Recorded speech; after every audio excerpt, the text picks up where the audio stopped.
因此呢，赵少康直言，全世界都在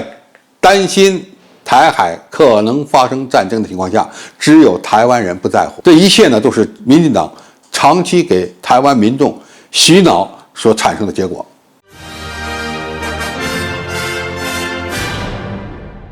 全世界都担心，只有台湾人对两岸冲突不在乎。这一奇葩现象是怎么来的呢？观众朋友，大家好，我是傅先少。据台湾中国新闻网消息，近日由台北智慧发布的对台北市民进行的一次民调显示，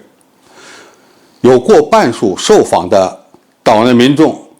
并不担心两岸发生战争。根据该智库针对台北市民进行的首次民调呢，可以看出来，有 42.6% 的人担心两岸发生战争，但是有 46.3% 的人呢认为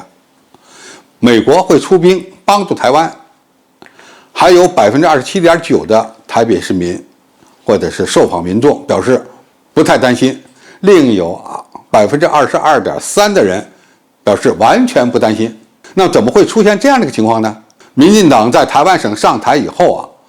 否认9·2共识，坚持台独党章，台海发生军事冲突的几率其实是越来越高。美军高层甚至推测2027年最迟2035年台海两岸就可能会发生军事冲突，甚至有些专家认为呢，根本就不用等那么长时间，北京冬奥会之后解放军武力解放台湾就有可能开始。这也从一个侧面说明国际社会对两岸必然走向统一的判断，只不过是和平统一还是武力统一，他们目前呢存在分歧。起码呢，国际上的一些专家分析判断，如果没有办法实现两岸的和平统一，那么迟早有一天会发生武统。那么这样的看法和观点和台湾民众的民调正好相反。现在看，台湾的民众有超过一半的人根本就对战争的威胁无感。那么为什么这些当事人会这么盲目呢？首先，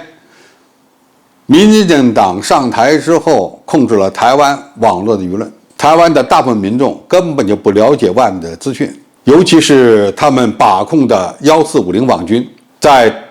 台湾地区可以说掌握了很大的话语权，从而让台湾地区的民众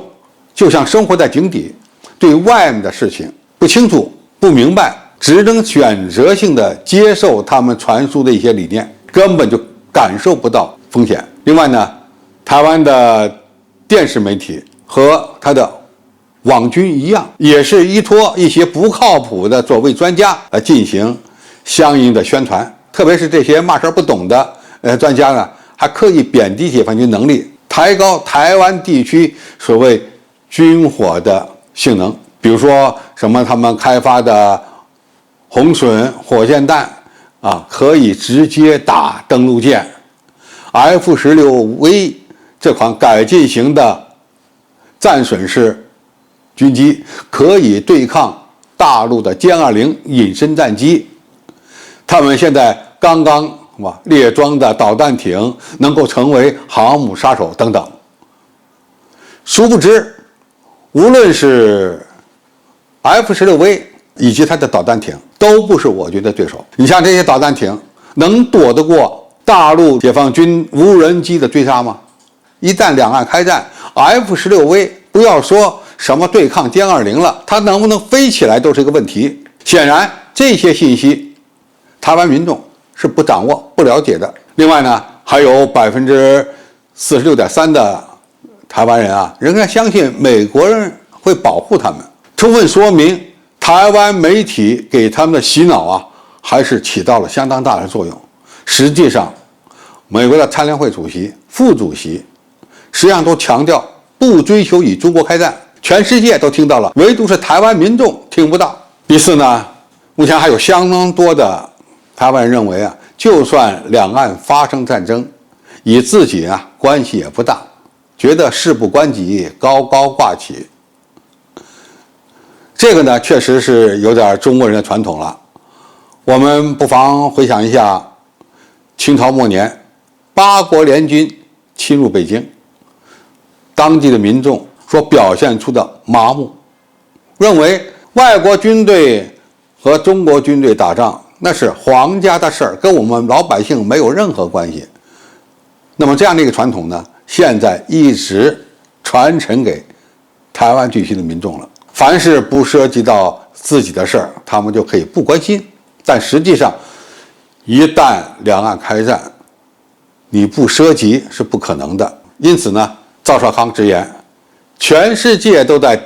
担心台海可能发生战争的情况下，只有台湾人不在乎。这一切呢，都是民进党长期给台湾民众洗脑所产生的结果。